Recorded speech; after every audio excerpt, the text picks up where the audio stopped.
conectándonos con ellos. Bienvenidos, bienvenidos, gracias a Dios, gloria a Dios. Ahí estamos, ya estamos en el Face. Bendito sea Jesús. Amén. Gracias Jesús, gracias Señor, eres tan bueno. Amén, amén, amén, amén. Entonces vamos a quedarnos, vamos aquí, gloria a Dios. Gracias Señor. Gracias, Señor. Amén. Bienvenidos, bienvenidos todos. Aquí estamos con nuestros hermanos también del Face. Bendito sea Jesús. Ya está. Muy bien. Ahora vamos a... Gloria a Dios. Bienvenidos, hermanos. Una vez más, vamos a continuar con nuestros estudios, aprendiendo más del Señor. Hoy vamos a estar compartiendo con ustedes el tema del reino de Dios, lo que el reino de Dios es y significa. Recuerden que nuestro Señor le dijo a Nicodemo que si no nacieres de nuevo, no puedes ver el reino de Dios. El requisito indispensable es el nuevo nacimiento. Ojo que cuando nuestro Señor empezó su ministerio, allá en Marcos 1:15, dice que él una proclamación. Él dijo así: el reino de Dios se ha acercado, arrepentidos y creed en el Evangelio. El reino de Dios se ha acercado, arrepentidos y creed al Evangelio. Entonces, nosotros podemos darnos cuenta por esta declaración hecha por nuestro Señor de que definitivamente Él vino a proclamar, a anunciar el reino de Dios, siendo Él el Rey. Siendo Él el Rey. Él es el Rey de ese reino. Entonces, esta declaración que acabamos de hacer, esta cita de Marcos 1:15, está marcando el corazón del mensaje de Cristo y nos está revelando que el reino de Dios es el hilo conductor de toda la historia bíblica. Voy a repetir eso. Nuestro Señor, cuando empezó su ministerio, hizo una proclama, hizo una declaración. Él dijo en Marcos 1:15, ahí está el registro: el reino de Dios se ha acercado, arrepentidos y creed en el Evangelio. Mostrándonos que esta declaración está marcando el corazón del mensaje de nuestro Señor y nos está revelando que el reino de Dios es el hilo conductor de toda la historia bíblica. Entonces, el reino de Dios no es simplemente un tema, sino que es el tema. Voy a repetir, el reino de Dios entonces no es simplemente un tema, sino que es el tema. Es el marco divino en el que se despliega la redención. El escenario donde la voluntad de Dios se manifiesta y la meta hacia la cual todo es encaminado. Desde el Antiguo Testamento hasta el Apocalipsis, las Escrituras apuntan a un reino donde Dios reina soberanamente y su gloria llena la tierra como las aguas cubren la mar. Entonces, debemos nosotros procurar conocer el reino de Dios desde los diferentes múltiples ángulos, su revelación progresiva en la Biblia, su manifestación en la vida y ministerio de Jesús, su impacto en la vida del creyente y la proyección futura en la consumación de todas las cosas. Teniendo siempre presente que nuestra meta no debe ser acumular conocimiento, sino poder experimentar el poder del reino de Dios en nuestra vida diaria. Es sumamente significativo el hecho de que sea Dios quien reine.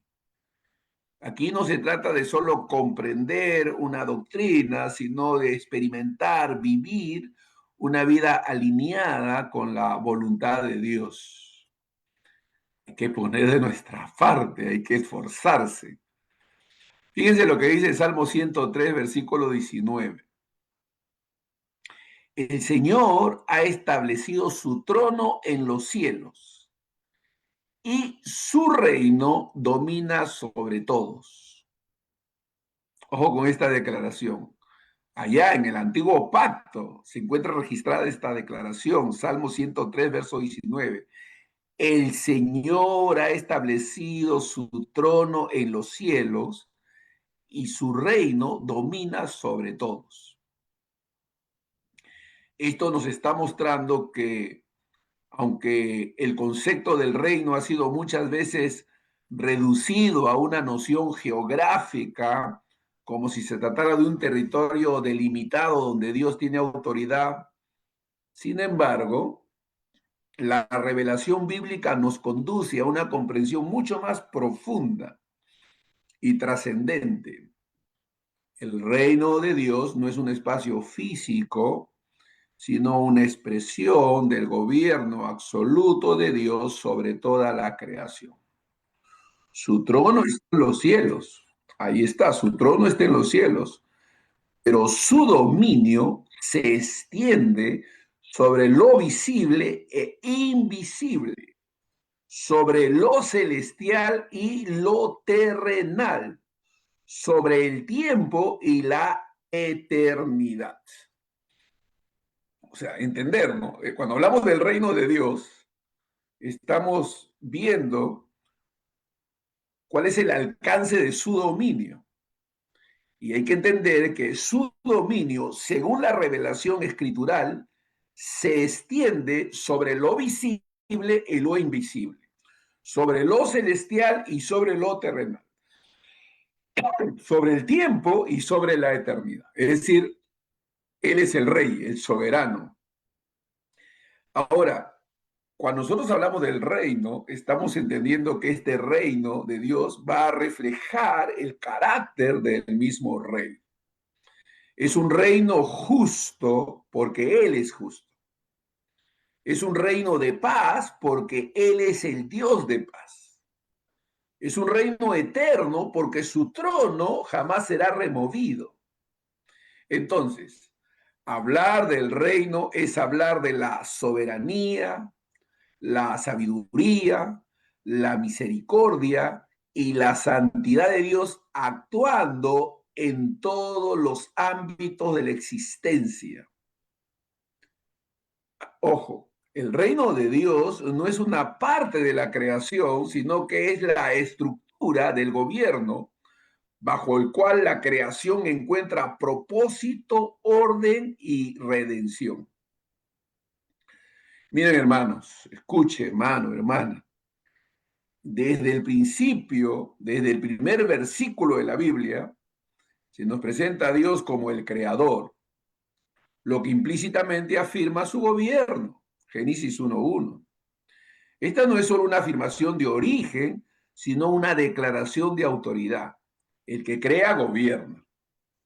La narrativa del Éxodo revela al Señor como el rey que rescata a su pueblo, derrota a los falsos dioses de Egipto y establece su presencia entre ellos como soberano.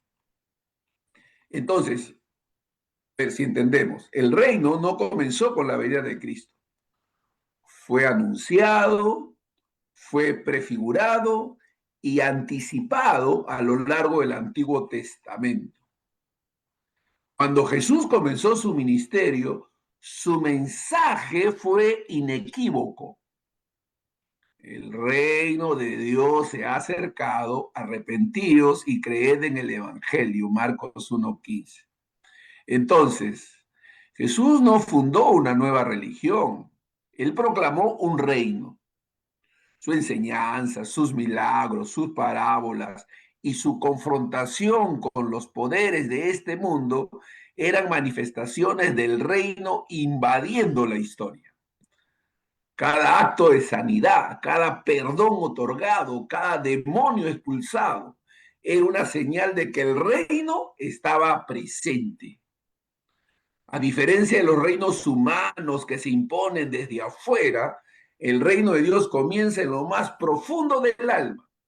Jesús enseñó que el reino es como una semilla. Eso lo dice en Mateo 13, 31 al 32. Una semilla que crece de forma invisible pero imparable. Se establece primero en el corazón, renueva la mente, quebranta todo orgullo, ilumina nuestras conciencias y trae una obediencia al Rey. Donde hay rendición a Cristo, allí está el reino. Ahora, vivimos en una época donde la democracia se considera el ideal político, pero el reino de Dios no se rige por consensos humanos. Su reino es electo, Él es eterno. Su palabra no está sujeto a revisión, es inmutable. Su voluntad no puede ser negociada, se obedece. Esta verdad es incómoda para nuestra cultura centrada en el individualismo, pero es precisamente esta soberanía inquebrantable lo que nos da seguridad a nosotros que somos súbditos de ese reino. En él no hay corrupción, ni arbitrariedad, ni injusticia. Su reinado es perfecto. Amados, aceptar el reino implica renunciar a todo ídolo. Por eso el reino siempre será confrontativo. El Evangelio del Reino declara que todo otro gobierno es ilegítimo si no se somete al señorío de Cristo. Aquí no cuenta el yo. No hay neutralidad. No se puede servir a dos señores. Jesús fue crucificado no solo por predicar amor, sino por afirmar que era rey. Reconocer su reino es declarar la guerra al ego, al pecado y al sistema de este mundo. Lo que deberíamos nosotros preguntarnos es, ¿está Cristo gobernando nuestros pensamientos, nuestras decisiones y anhelos? ¿Eres o somos realmente súbditos, obedientes o simpatizantes a distancia? Hermanos, el reino no es solo una esperanza futura, es una realidad presente que exige sumisión diaria. Es vivir conscientes de que cada aspecto de nuestra vida, nuestras relaciones, nuestros recursos, nuestra vocación y nuestro tiempo debe estar sujeto al reino. El reino de Dios no se trata de a dónde vamos, sino de quién gobierna nuestro corazón. De eso se trata el reino. Cuando nuestro Señor dijo que debíamos orar, venga tu reino, estaba mostrando que este debería ser nuestro clamor, el clamor de los corazones rendidos. Venga tu reino, hágase tu voluntad como en el cielo, así también en la tierra. Mateo 6:10. La oración de nuestro Señor nos enseña que esto no es un poema litúrgico para recitar sin pensar, sino una declaración radical que transforma la manera en que nos relacionamos con Dios, con el mundo y con nosotros mismos. Es la frase más impactante. Venga tu reino. Esto no es un eslogan espiritual, es una entrega del alma, un grito del corazón redimido que anhela el gobierno de Dios en todas las esferas. Ojo, Clamar por la venida del reino no es una expresión religiosa genérica, es un acto de rendición. Es reconocer que nuestros intentos de gobernar nuestras vidas han fracasado y que solo el Rey eterno puede traer orden, justicia y paz. Esta oración de venga tu reino desenmascara nuestra idolatría, nuestro control, nuestra falsa seguridad. Pedir que su reino venga es decir, reemplaza mi voluntad por la tuya, mis planes por tus designios, mis deseos por tu gloria. La frase completa dice, venga tu reino, hágase tu voluntad. Esto nos enseña, hermanos, que no podemos desear su reino si no estamos dispuestos a someternos a su voluntad. El reino no es una emoción, es obediencia. La autoridad del rey se manifiesta donde su palabra es escuchada, creída y obedecida. La voluntad de Dios no es solo buena, es perfecta. Por eso su gobierno es deseable y su soberanía es consuelo, no es una amenaza. Orar, venga tu reino, hermanos, es renunciar a cualquier otro trono, es abdicar voluntariamente la corona personal. Nuestro orgullo es peligroso, ¿eh? Nuestro orgullo es peligroso porque exige una rendición total, someterse a Dios. Hay una reforma total del alma que tiene que haber. A nuestro orgullo eso le mortifica. No hay espacio para la autosuficiencia. Esta oración, venga a tu reino, expone nuestra necesidad de ser gobernados, dirigidos y purificados. No se puede clamar por el reino y al mismo tiempo defender el gobierno del yo, ¿no? Hay que someterse, hay que ser sumisos, hay que doblegarnos a esa gracia que Dios nos ha concedido. Miren, a veces esperamos que la venida del reino se manifieste en grandes avivamientos o en milagros visibles, y ciertamente Dios obra así, ¿eh? Pero el reino también avanza en lo ordinario, en los detalles invisibles del alma que se inclina a la obediencia. Cada acto de perdón, sí, cada acto de perdón de parte nuestro, de perdonar, cada confesión que hacemos de nuestras faltas, pecados, cada obediencia sencilla es una invasión del reino en la oscuridad de este mundo. Dios no solo trabaja en el estruendo, sino en el susurro obediente. Miren, decir venga tu reino es expresar una esperanza viva, no pasiva. Es confiar en que el rey tiene la última palabra y que su gobierno traerá restauración plena. Es vivir con los pies en la tierra y los ojos en el cielo. Es trabajar, orar, predicar y amar, sabiendo que todo es parte del avance de su reino. Es esperar sin cruzar los brazos. Es luchar con la certeza de que Él reinará. Alabado sea Dios. Entonces, tenemos que preguntarnos algunas cosas de manera práctica. ¿Clamamos por su reino con labios, pero resistimos su voluntad con nuestras acciones? ¿Estamos dispuestos a que Él gobierne nuestras decisiones, nuestro tiempo, nuestras emociones, nuestras relaciones, nuestra economía? Pedir su reino no es pedir una bendición, es pedir una transformación. Es decirle a Dios, desmantela todo lo que no te parece a ti de mí y establece tu gobierno en cada rincón de mi vida. Aleluya. Pedir que venga su reino es invitar a Dios a reinar donde antes reinaba nuestro ego. Alabado sea Dios. Hermanos, en este reino, el que reina es Cristo. Cristo es el rey. El evangelio del reino es una buena noticia. Miren, dice la Biblia en Marcos 1, 14 y 15, y cuando Jesús vino a Galilea predicando, predicaba el reino de Dios, diciendo, el tiempo se ha cumplido y el reino de Dios se ha acercado, arrepentidos y creed en el evangelio.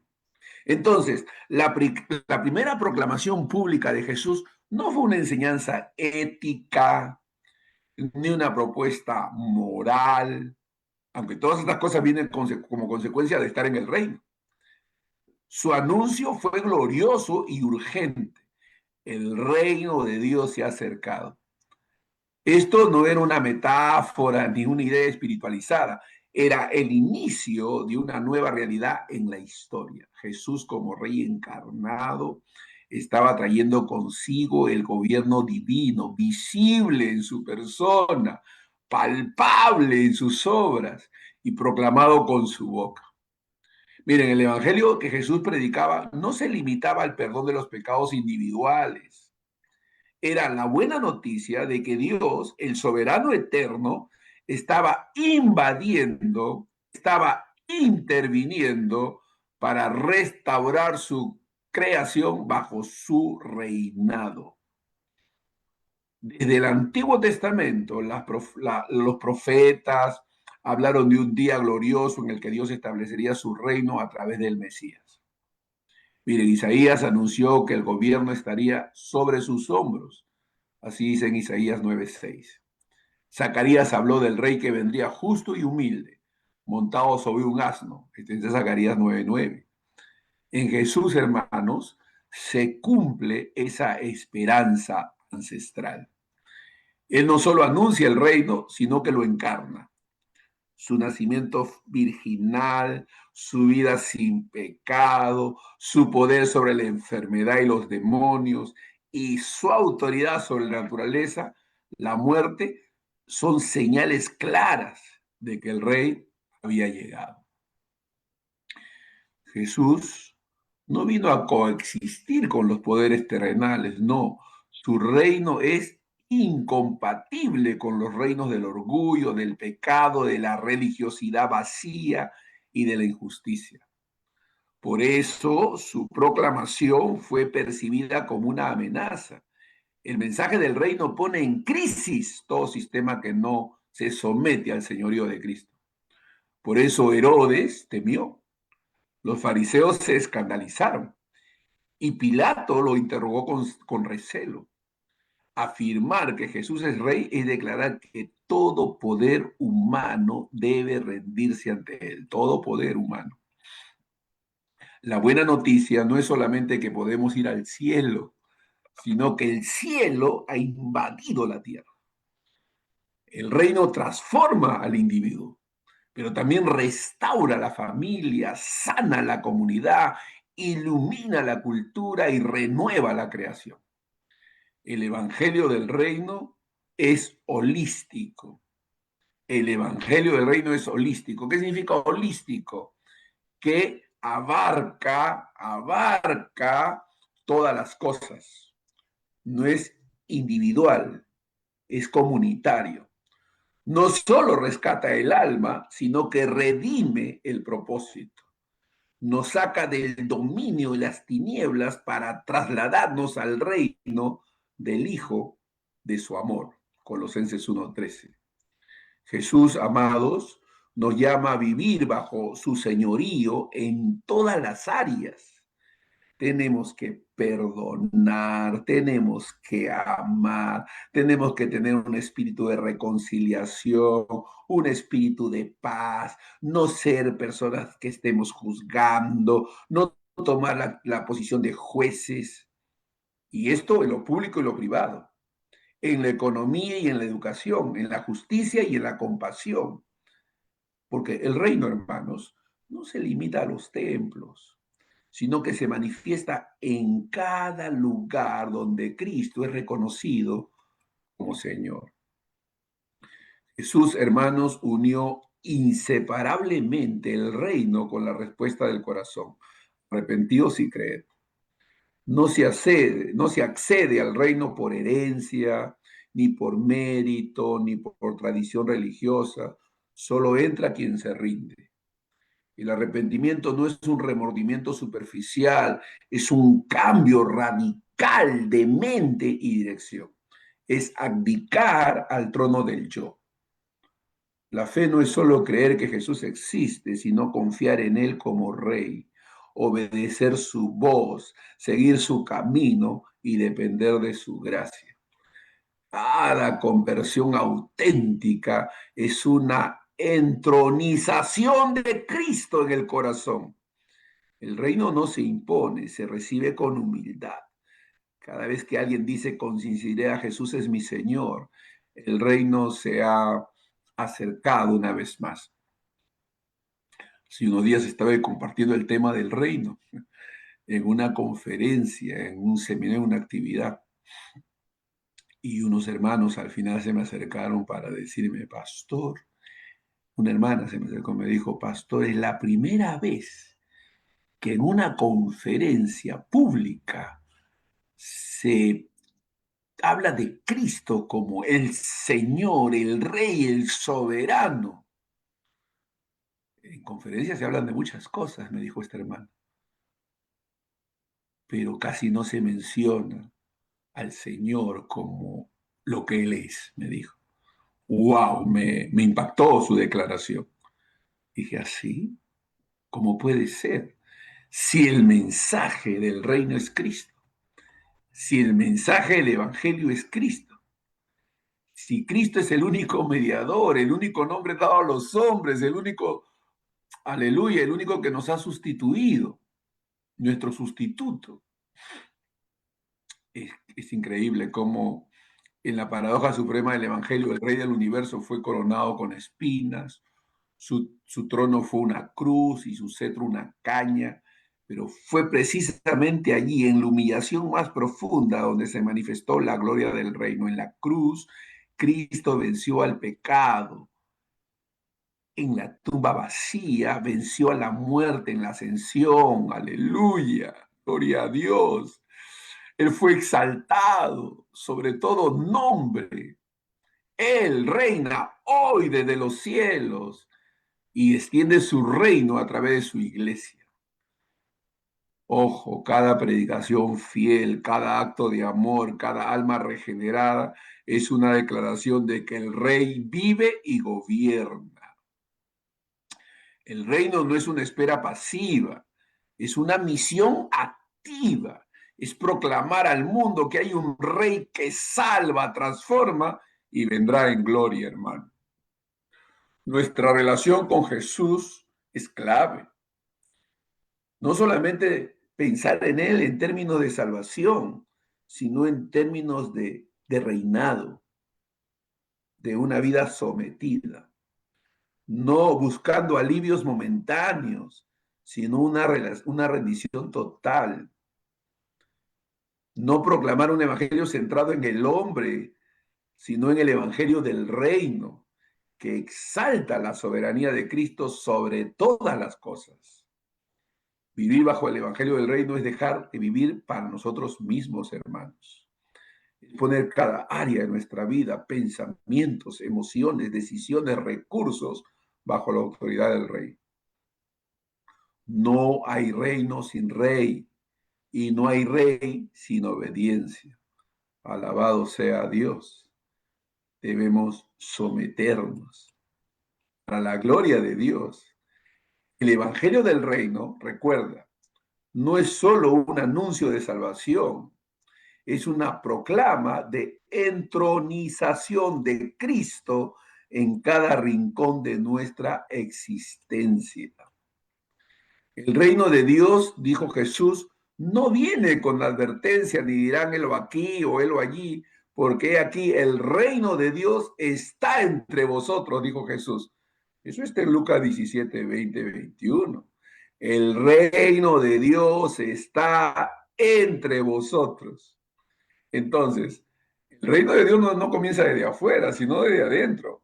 Miren, cuando los fariseos preguntaron a Jesús sobre cuándo vendría el reino de Dios, esperaban una señal externa, un acontecimiento espectacular que anunciara el inicio de una revolución política. Pero Jesús respondió con una verdad profunda. El reino de Dios estaba entre ellos. Ahora, ¿cómo podía eso ser posible? Porque el mismo rey, Jesús, estaba allí. Y donde está el rey, allí está el reino. Esta declaración, hermano, rompe con toda expectativa terrenal. El reino no comienza con cambios sociales visibles, sino con una revolución invisible en el corazón. Dios no impone su gobierno desde afuera, lo implanta desde dentro. El reino no es una obra carnal, terrenal, es una obra del Espíritu que transforma la mente, redime los afectos y reforma la voluntad. ¿Recuerdan la palabra de Jesús a Nicodemo? El que no naciere de nuevo no puede ver el reino de Dios, en Juan 3:3. Esta verdad es radical. Nadie puede siquiera percibir la realidad del reino sin una regeneración espiritual. No basta una religión, la tenía Nicodemo. No basta una tradición, la tenía Nicodemo. Ni siquiera la moralidad, Nicodemo tenía una buena moralidad. Se requería un nuevo corazón, una nueva naturaleza, y eso lo tenemos en Cristo, aleluya. Es una obra divina que trasciende la carne y se arraiga en el espíritu. Este nuevo nacimiento es una obra exclusiva del Espíritu Santo. No se produce por decisión humana ni por emoción pasajera. Es el milagro de la vida eterna plantada en el alma. Y esa vida tiene un gobierno, el de Cristo. Así que nacer de nuevo, hermanos, es ser trasladados de la esclavitud del pecado al reino de su luz admirable. Alabado sea Dios. Estamos en ese reino. Amén. Una vez que este reino habita en el interior, comienza un proceso continuo de transformación. Sí, estamos creciendo. Sí, todavía hay debilidades, fallas, errores, pero estamos siendo transformados a la imagen de nuestro Señor. Esta no es solo una moralidad externa, sino una renovación interna. La presencia del reino se manifiesta en frutos visibles: humildad, mansedumbre, pureza. No, ya no nos dejamos llevar por las pasiones, por los deseos de la carne. No, vivimos en pureza, en santidad, honrando a la esposa, al esposo, a los hijos, bendiciendo a la familia, viviendo para ellos, sacrificando para ellos, porque vivimos para Dios. Estamos en un reino inconmovible. Miren, el Sermón del Monte, registrado ahí en Mateo 5 al capítulo 7, no es solo una ética elevada, es el retrato del carácter de los ciudadanos del reino. No se trata de una lista de exigencias externas, sino del reflejo del rey en aquellos que le pertenecen. Es la transformación del carácter. Y esta transformación no es opcional, es evidencia del reino actuando en nosotros. Así que el reino no es una experiencia reservada a los domingos o a los momentos espirituales. Es una realidad que permea lo cotidiano.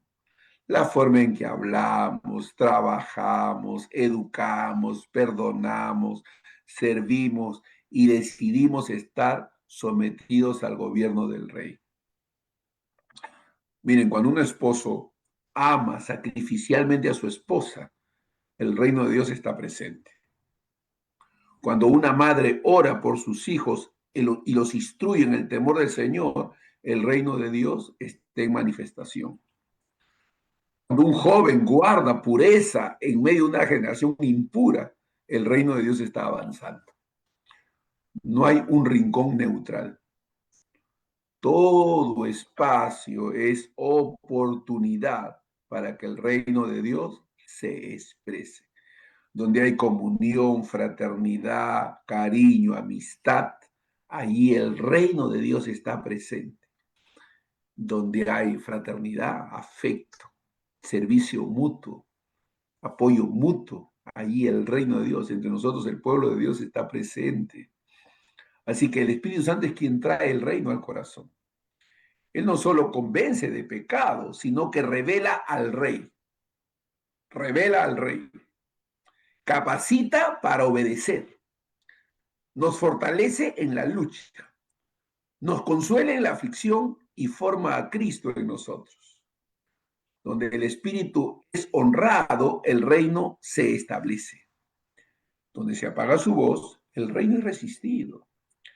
Vivir en comunión con el Espíritu es vivir en el reino. Ser lleno del Espíritu es ser gobernados por Cristo en lo profundo. El reino no es un evento externo, sino una transformación continua por la gracia del Espíritu. Tenemos que preguntarnos, ¿estamos experimentando un cambio real en nuestro carácter o solo repetimos palabras religiosas? ¿Dejamos que Cristo gobierne nuestras emociones, nuestros deseos y nuestros pensamientos y aún nuestras decisiones? ¿Podemos decir en verdad que Jesús está reinando en nosotros? Miren, la prueba de que el reino ha llegado no es la emoción, sino la transformación.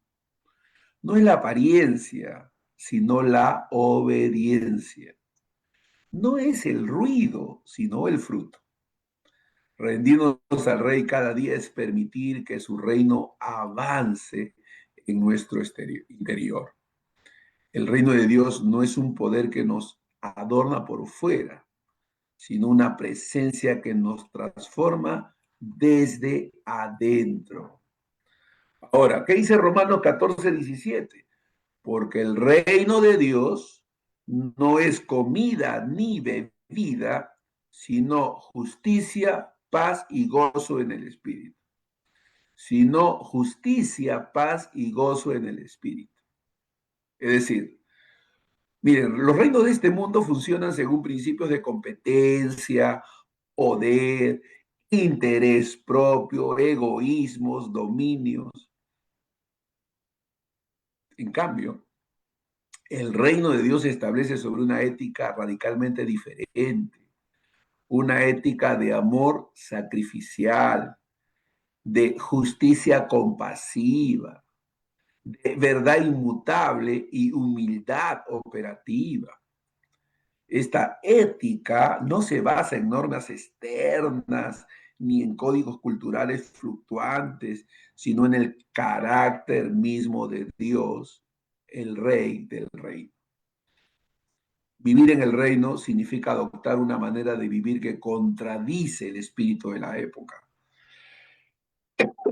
Significa amar a los enemigos, perdonar sin condiciones, servir sin aplausos y hablar la verdad sin temor.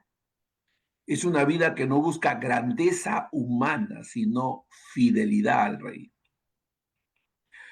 La justicia del reino no se limita a castigar al culpable o a establecer equidad en la ley. Es una justicia relacional, una restauración del orden roto por el pecado. Es la justicia que defiende al oprimido, que protege al débil, que levanta al caído y que no se conforma con la ausencia del mal, sino que promueve activamente el bien. Miren, el profeta Miqueas resumió esta ética diciendo: ¿qué pide Jehová de ti? Solo hacer justicia, amar misericordia y humillarte ante tu Dios. Eso está en Miqueas 6:8. ¿Eh? Esta es la justicia del reino. No una balanza fría, sino una compasión que actúa. No una neutralidad distante, sino una implicación redentora. Redentora. En el reino de Dios, el amor no es un sentimiento pasivo, ni una emoción romántica. Es una decisión voluntaria de buscar el bien del otro, incluso a costa del propio. Es el mandamiento central, la virtud más elevada, el vínculo perfecto. Jesús lo dejó claro, hermanos. En esto conocerán que sois mis discípulos, si tuviereis amor los unos por los otros. Eso está en Juan 13:35. Este amor es paciente, perdona, sirve, restaura, Es un amor que no discrimina por condición social, trasfondo cultural o errores pasados. Es un amor que no necesita condiciones para empezar, ni recompensas para continuar. Amar como Cristo es el mayor testimonio del reino. En el mundo, hermanos, la grandeza se mide por el poder que se ejerce sobre otros. En el reino se mide por la capacidad de servir. Déjeme repetir eso. En el mundo, la grandeza se mide por el poder que se ejerce sobre otros. En el reino, se mide por la capacidad de servir. Jesús lo enseñó claramente. El que quiera ser grande entre vosotros será vuestro servidor. Mateo 20:26. Y lo demostró lavando los pies de sus discípulos, incluyendo al que lo traicionaría. Le lavó los pies a Judas. No lo trató diferente a los demás. No hizo acepción. Aleluya, amén. Lo sirvió hasta el fin. El reino no se construye desde los tronos, sino desde los lavatorios. ¿Qué les parece esa declaración? El reino no se construye desde los tronos, sino desde los lavatorios. Así lo hizo Jesús. Lavó los pies de sus discípulos. No se edifica con estrategias humanas, sino con corazón humildes, con corazones humildes que se arrodillan para servir. En el reino, el líder es siervo y el más fuerte es quien más ama. Entonces quiere decir que el perdón es uno de los valores más distintivos del reino de Dios. El perdón es uno de los distintivos, de los valores más distintivos del reino de Dios. En una sociedad marcada por el rencor, la venganza y la memoria amarga, el perdón brilla como una joya contracultural. Jesús nos enseñó a orar, perdonamos, perdónanos, así como nosotros perdonamos. Perdónanos, así como nosotros perdonamos. Esto no es una sugerencia, sino una declaración de identidad. El perdonado se convierte en perdonador. El perdonado se convierte en perdonador. El perdón no minimiza el daño ni niega la justicia, pero sí niega al pecado el poder de controlar nuestras emociones y relaciones. El perdón sana al ofendido y libera al ofensor. Es un acto de fe en el poder redentor del Rey que nos perdonó primero. Así que la ética del reino, hermano, no es teórica, es profundamente práctica. Se expresa en la forma en que tratamos a nuestro prójimo, en cómo respondemos a la injusticia, en cómo servimos a los que no nos pueden devolver el favor. En un mundo dividido por ideologías, razas, clases y resentimientos, el reino es una comunidad reconciliada por la cruz, donde Cristo es nuestra paz. Efesios 2:14. Cristo es nuestra paz. Mire, cuando vivimos la ética del reino, hacemos visible lo invisible. Somos cartas vivas que declaran que hay un rey distinto y un rey diferente. Nuestra vida se convierte en el testimonio encarnado del Evangelio. Ahora, preguntémonos, ¿nuestras decisiones reflejan la justicia del reino y la lógica del interés personal? ¿Amamos como Cristo nos ha amado?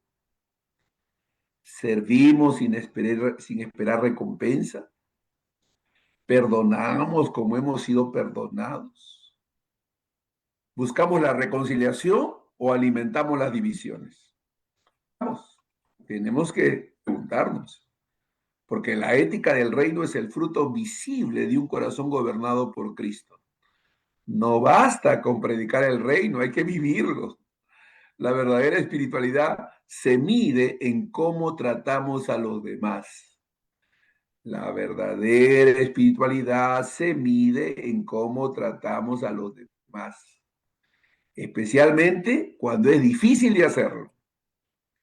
Así que el reino de Dios no se proclama solo con palabras, sino con una vida marcada por la justicia, el amor y el servicio. ¿Qué dice Efesios 2:19? Así que ya no sois extranjeros ni advenedizos, sino conciudadanos de los santos y miembros de la familia de Dios. Así que el reino de Dios no se manifiesta solamente en creyentes individuales, sino en una comunidad redimida, la iglesia. Ella no es una institución humana más, ni un club religioso de afiliados, sino el cuerpo vivo del rey en la tierra. La iglesia es la embajada oficial del reino en territorio extranjero. Es el lugar donde se adora al rey, donde se enseña su palabra, donde se vive su voluntad y se espera su retorno glorioso. Cada iglesia local representa al reino en su contexto. Es un reflejo visible del gobierno invisible de Dios.